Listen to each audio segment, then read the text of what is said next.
Yoshi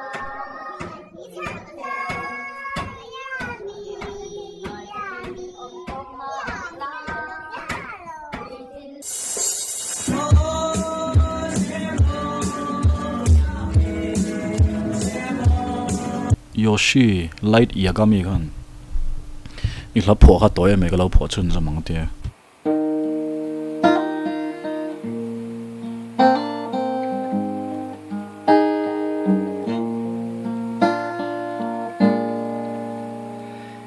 mang ina hi kata na moi chuang e I an kanem le I ba sam sei nyang ne kalung idum zo nge eng dang reng ka don thei lo o boi te chuai lo ten katan vu reng la rin nom na bia thu zong me la tilang do lo to chikha kum tuang ta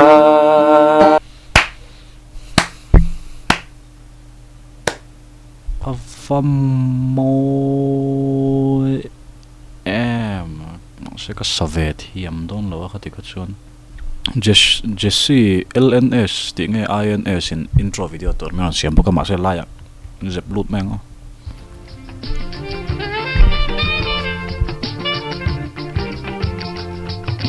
Yummy, yummy, mama, yummy.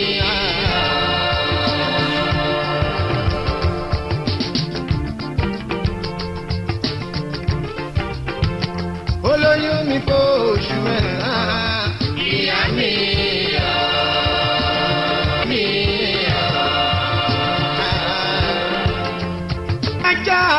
Tuhan set kalom khop main Jesse chuma yami he Japanese strong apa ma omje chu in millo ti na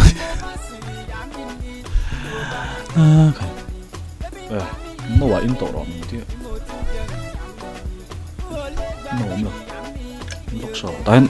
ka ti thengil takin ka ti ti tur hi ka je khatop me ya dian ain ama ti min teng comments in ron posa ka reply cheu min ron reply late le hian notification ka dang to ngai lo chu wang chuan comment tharin ron siamula chuanin kan chat na hlui khami ama hop kha in ron paste tel bokanga chan chu in tha thiam emo in ron comment ta ka reply chewa in ron reply le khan ka mu to ngai lo ni notification a chuan 10k celebration kan lan ne anga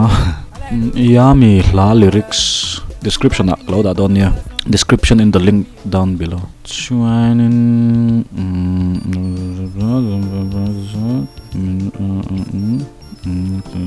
kung fu school chuan he mi kan ang ve to nyang shout out te min on deal ve la ma se shout out a khanin profile pa ngai ron shout out ringot kha om jiam lawa mi mal thilani chuan sum don na thile mo ka tiang art gallery ti te ni chuan in ti ka shelo ma ro chu mi mal nge lar du emo kha tiang wang kha chu kha chu ka ti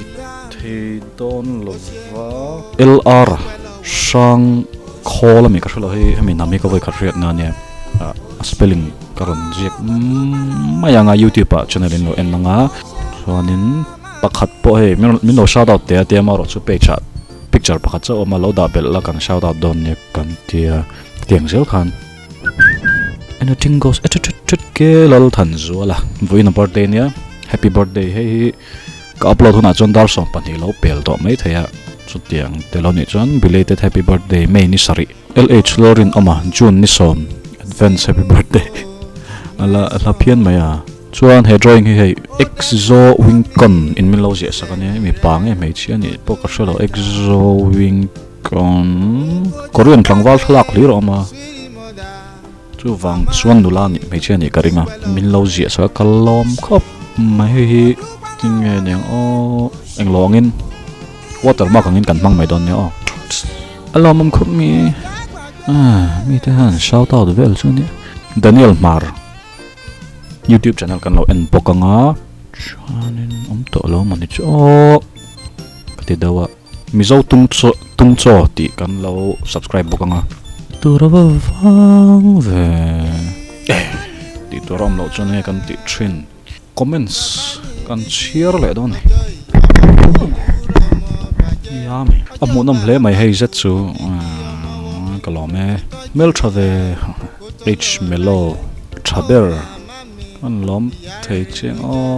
intilom om thei bup pro love dum tam do kaban lom thei maruati pichalo reu sarangi ro email tra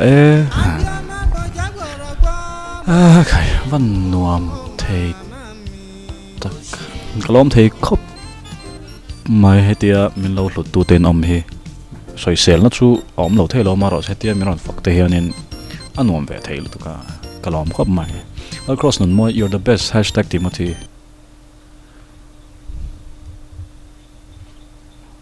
kat chen la ne lo mi Timothy video zo ka ni